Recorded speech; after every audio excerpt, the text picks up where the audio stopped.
वो मुलाकात मेरे लिए आखिरी थी। मैं आरती सक्सेना, इंटर कॉलेज की वाइस प्रिंसिपल, बहुत गंभीर। शायद सब डरते थे। गलती मेरी नहीं थी, ओहदा ही ऐसा था। तब वो हमारे कॉलेज में असिस्टेंट टीचर की जॉब के लिए आया था।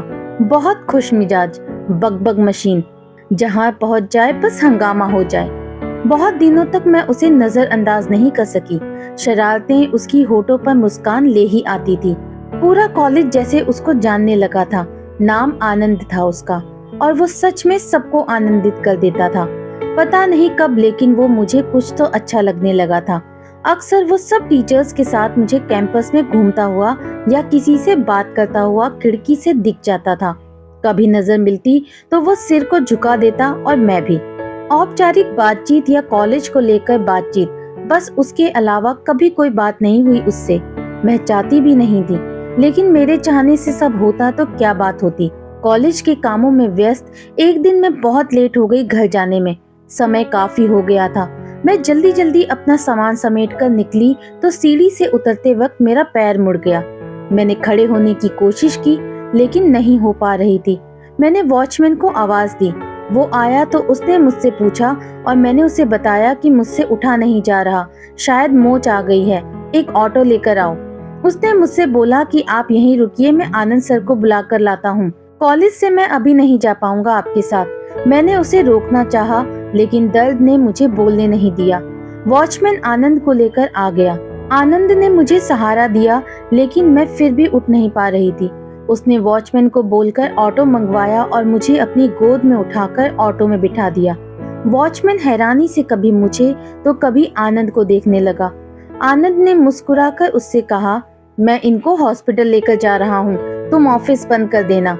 वॉचमैन ने अपनी गर्दन को हिलाकर हामी भरी और आनंद ने ऑटो वाले को चलने को कहा। हॉस्पिटल पहुंचकर उसने मुझे फिर से गोद में उठाया और अंदर ले गया। डॉक्टर के पास पहुंचकर उसने मुझे उनसे देखने को कहा, और डॉक्टर ने मुझे देखा तो बताया कि हेयर लाइन फ्रैक्चर हुआ है, करीब 1.5 महीने का प्लास्टर होगा।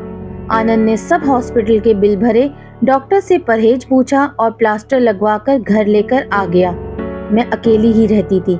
अम्मा थी बस, जो घर की और मेरी देखभाल करती थी। अम्मा ने दरवाजा खोला और उन्होंने मुझे ऐसे देखा तो घबरा गई। क्या हुआ बिटिया? उन्होंने पूछा। आनंद ने उन्हें सब बताया और पूछा कि इनका कमरा कहाँ है। अम्मा ने इशारे से बताया और आनंद के पीछे पीछे वो भी कमरे में आ गई। आनंद ने आराम से मुझे बेड पर बिठाया और दूर हो गया। अम्मा, एक गिलास पानी ले आएं, दवा देनी है इनको, और साथ में कुछ खाने को भी बना दे। इनको आराम करना होगा, दर्द भी हो रहा होगा, दवा से आराम मिलेगा। अच्छा कहकर अम्मा पानी ले आई और बोली, खाना बस बन ही गया है, आप भी खाकर जाओ। वैसे नाम क्या है आपका? अम्मा ने पूछा।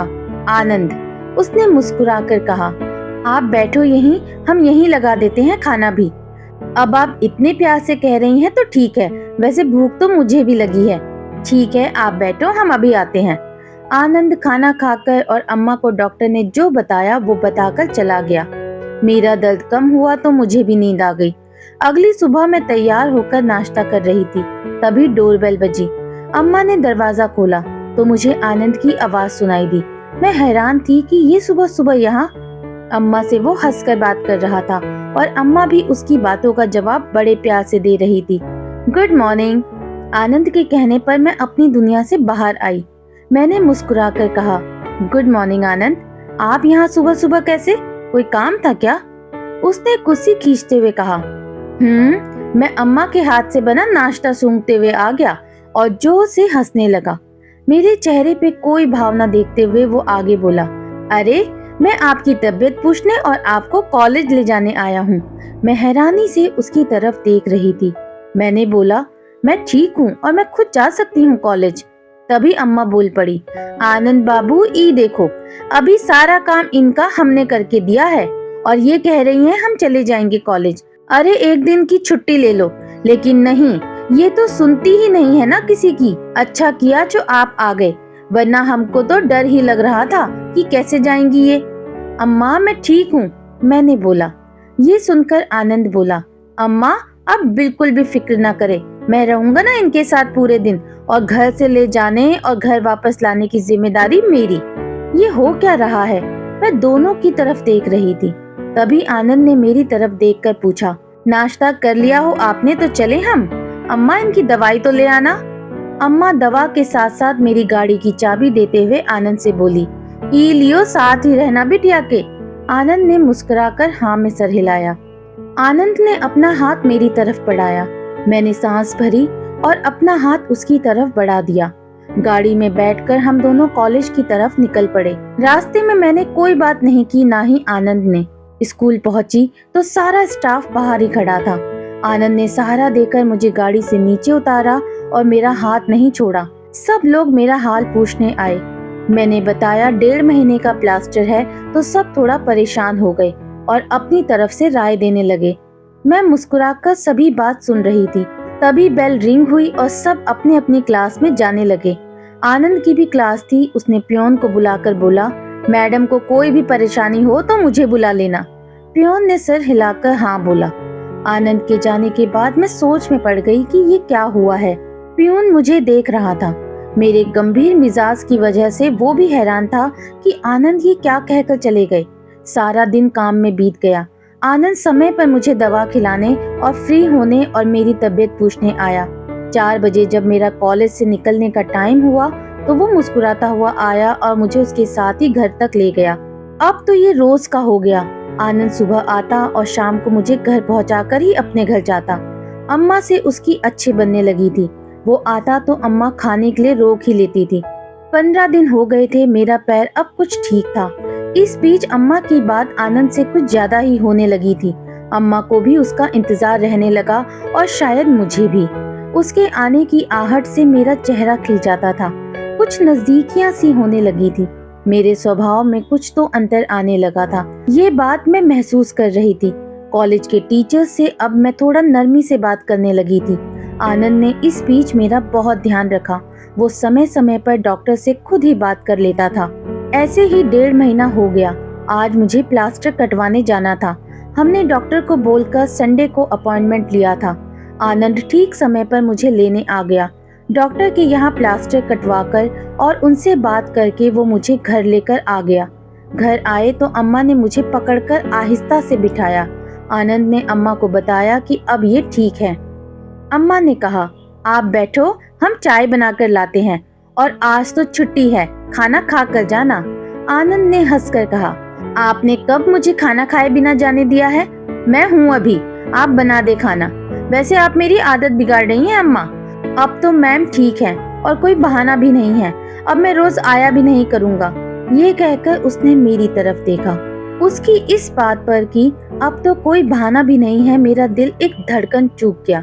मैंने अपनी नजरें नीची कर ली। आनंद मेरे साथ ही वहीं बैठा रहा। वो अपने फोन में कुछ कर रहा था। अचानक वो मेरे पास आया और फोन में देखकर बोला, आपका नंबर मिलेगा? क्यों? मैंने पूछा।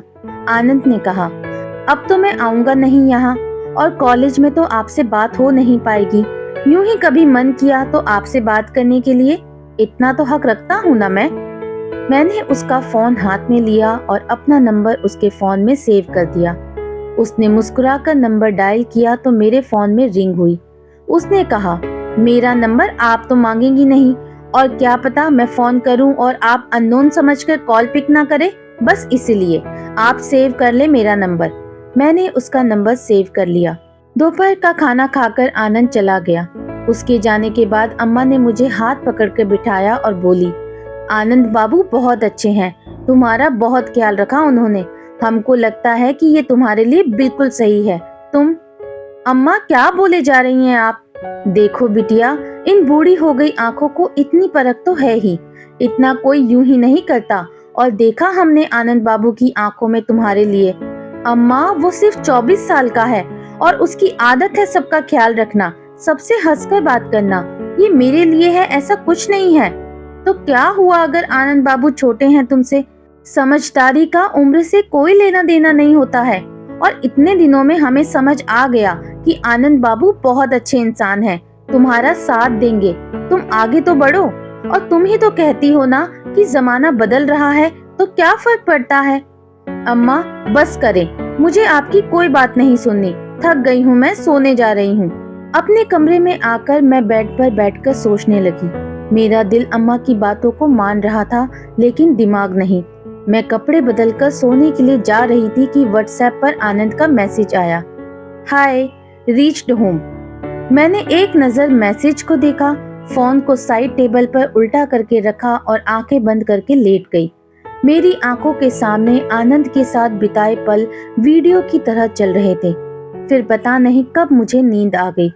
अगले दिन कॉलेज में सारा स्टाफ मेरी तबीयत पूछने आया। सबको पता था मेरा प्लास्टर कटने वाला है। आनंद सबसे पीछे दरवाजे से लगकर खड़ा हुआ था और मुझे देखे जा रहा था। तभी अतुल सर ने आनंद से कहा, तुम इतना पीछे क्यों खड़े हो? मैम की तबीयत नहीं पूछोगे? अरे सर, आनंद सर को क्या जरूरत है? वो तो मैम को रोज ही लेकर आते थे और जाते भी साथ में थे। ये रश्मि मैम थी। रश्मि की बात सुनकर सारा स्टाफ बस मुस्कुरा दिया। अतुल सर बोले, चले सब अपनी अपनी क्लास में, और आरती मैम आज प्रिंसिपल मैम आ रही हैं, तो आप देख लेना। जी कहकर मैं अपने कामों में लग गई। दोपहर के वक्त मेरे कदम वॉशरूम जाते वक्त रुक गए। अंदर से रश्मि मैम की आवाज मुझे सुनाई दी। देखा आज कैसे आनंद सर मैम को देख रहे थे? अरे मुझे तो पहले से ही पता था कुछ तो चल रहा है इन दोनों के बीच में। एक दूसरी आवाज सुनाई दी, उस दिन जब हम लोग अंताक्षरी खेल रहे थे टीचर्स डे के दिन, और आरती मैम ने गाना गाया था, अजीब दास्तां है ये। उसके बाद जब आनंद सर ने गाया, होठों से छू लो तुम, ना उम्र की सीमा हो वाला स्टैंजा, तो मैम को देखकर गा रहे थे। वैसे हमें क्या, उनकी पर्सनल लाइफ है, वो कुछ भी करें, बस स्टूडेंट्स के लिए लगता है। टीचर्स उनके लिए उनके आइडल होते हैं। वैसे आरती मैम बहुत अच्छी हैं, उन्होंने कॉलेज को बहुत अच्छे से संभाला है। मैं अंदर जाने लगी तो मेरी आहट से आवाज आना बंद हो गई। रश्मि मैम के साथ सारिका मैम थी। मुझे देखकर उन्होंने सर झुकाया और बाहर चली गई। मैं वापस अपने रूम में आकर बैठी ही थी कि पियोन ने आकर बताया कि प्रिंसिपल मैम आ गई हैं और आपको बुला रही हैं। ओके बोलकर मैं प्रिंसिपल मैम के ऑफिस में जाने को हुई तो सामने से आनंद आता हुआ दिखाई दिया। मेरे दिल की धड़कन अचानक बहुत तेज हो गई। मैंने नजरें नीचे की और ऑफिस की तरफ बढ़ गई। दरवाजे को नॉक करके मैं अंदर गई और मैम को गुड मॉर्निंग बोला। वहीं पर अतुल सर भी बैठे हुए थे। गुड मॉर्निंग आरती, कैसी हो? मैं ठीक हूँ मैम, आप बताएं। आपको फ्रैक्चर हुआ था, अतुल सर ने बताया, अब ठीक है? जी हुआ था, अब ठीक है। आपने मेरे ना होने पर कॉलेज को बहुत अच्छे से संभाला, थैंक्स। ये तो मेरा काम था और फर्ज भी, इसमें थैंक्स की कोई बात नहीं है। प्रिंसिपल मैम ने मुस्कुराकर कहा, ओके, तो अभी आप लोग जाएं और कोई बात है तो करते हैं इत्मीनान से। जी कहकर अतुल सर और मैं दोनों ही उठकर बाहर आ गए। आज हर नजर मुझे अपनी तरफ सवालों के घेरे में लिए दिख रही थी। ऐसा लग रहा था जैसे हर कोई मेरे बारे में ही बात कर रहा है। शाम को छुट्टी होते ही पियोन को बोलकर मैं घर आ गई। अपने रूम में जाकर मैंने रेजिग्नेशन लेटर लिखा। मुझे पता था अब मुझे क्या करना है। अगले दिन मैंने कॉलेज से छुट्टी ले ली। अम्मा ने घड़ी में देखकर पूछा, बिटिया कॉलेज नहीं जा रही हो? नहीं अम्मा, हम यहाँ से जा रहे हैं। जा रहे हैं? क्यों और कहाँ? क्यों मत पूछें आप। कहाँ तो हम बरेली जा रहे हैं मामा के पास वापस। मामा मामी दोनों बहुत दिनों से बुला रहे हैं, इसलिए आप अपना जो भी सामान है रख लें, हम कल 11 बजे तक निकल जाएंगे। लेकिन बिटिया आनंद बाबू को? अम्मा आप प्लीज कुछ ना कहें और ना ही आप किसी को बताएंगे कि हम कहाँ जा रहे हैं। मैं अपना सामान रखने जा रही हूँ और आप भी रख लें, और खाना बाहर से मंगा लेंगे। ठीक है, अम्मा कहकर चली गई। उधर कॉलेज में आनंद ने पियोन से पूछा, आरती मैम है ऑफिस में? तो पियोन ने बताया वो आज छुट्टी पर है। आनंद को थोड़ा आश्चर्य हुआ। उसने आरती को मैसेज किया कि तबीयत तो ठीक है आपकी, और वो अपनी क्लास लेने चला गया। लेकिन आज उसे कुछ बेचैनी सी हो रही थी। उसका मन पढ़ाने में नहीं लग रहा था। आरती ने उसका मैसेज शाम तक भी नहीं देखा था। कॉलेज की छुट्टी होते ही वो आरती के घर गया। डोरबेल बजाई तो अम्मा ने दरवाजा खोला तो आनंद ने पूछा, मैम कहाँ हैं? तबीयत तो ठीक है उनकी? हाँ तबीयत तो ठीक है। फिर क्या हुआ है?